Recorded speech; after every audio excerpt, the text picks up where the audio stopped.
Moi, c'est Gemma. Aujourd'hui, j'ai envie de te parler des critères de divisibilité, indispensables pour maîtriser le calcul posé ou mental. C'est parti. En un coup d'œil avisé, ils permettent de déterminer les diviseurs de tous les nombres, entiers et décimaux. Je te rappelle qu'un nombre est divisible par un autre, si le reste de la division est nul, comme tu l'as normalement appris à l'école élémentaire. Les diviseurs les plus récurrents sont les suivants, 2, 3, 4, 5, 6, 9 et 10. Ils vont permettre de décomposer les nombres, seulement les entiers, en facteurs premiers, 2, 3, 5, 7, 11, 13, etc. On va commencer par traiter la divisibilité des nombres entiers. J'espère que tu connais bien tes tables de multiplication car elles vont être indispensables. Sinon, tu sais quoi faire pour la prochaine fois. Pour être divisible par 2, un nombre doit se terminer par 0, 2, 4, 6 ou 8.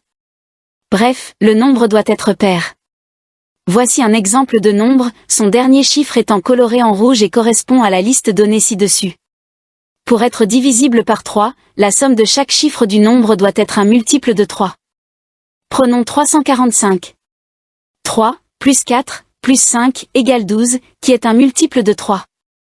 345 est donc divisible par 3, ce qui donne 3 fois 115.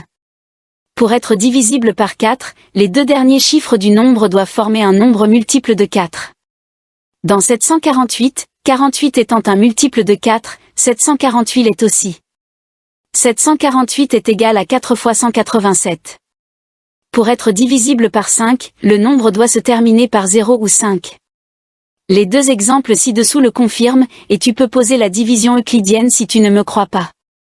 Pour être divisible par 6, un entier doit être divisible simultanément par 2, et par 3.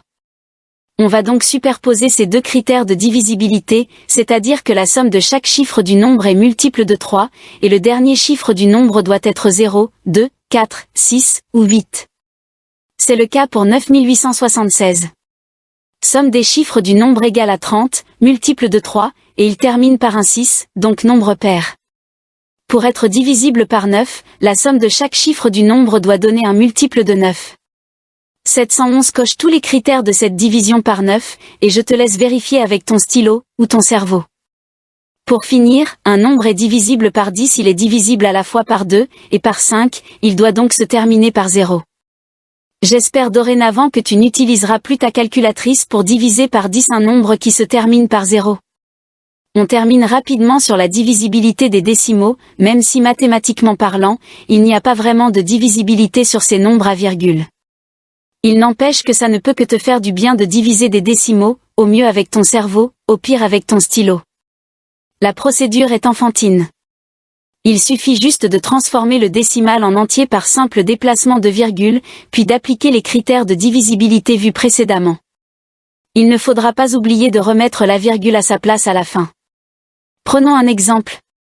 123,456, qui peut se transformer en 123 456 fois 10 puissance moins 3. Tu isoles le 123 456. Son dernier chiffre est 6, il se divise donc par 2. 1, plus 2, plus 3, plus 4, plus 5, plus 6, égale 21, multiple de 3, il se divise donc aussi par 3. Divisible par 2 et par 3, il est donc divisible par 6. 123 456 étant égal à 6 fois 20 576, 123,456 est donc égal à 6 fois 20,576, car il faut replacer cette virgule pour avoir 3 chiffres décimaux comme au départ. Et c'est tout pour aujourd'hui. Tu as des questions? Tu veux un complément d'information? Rejoins-moi dans les commentaires. N'oublie pas de t'abonner, tu seras chou. Merci.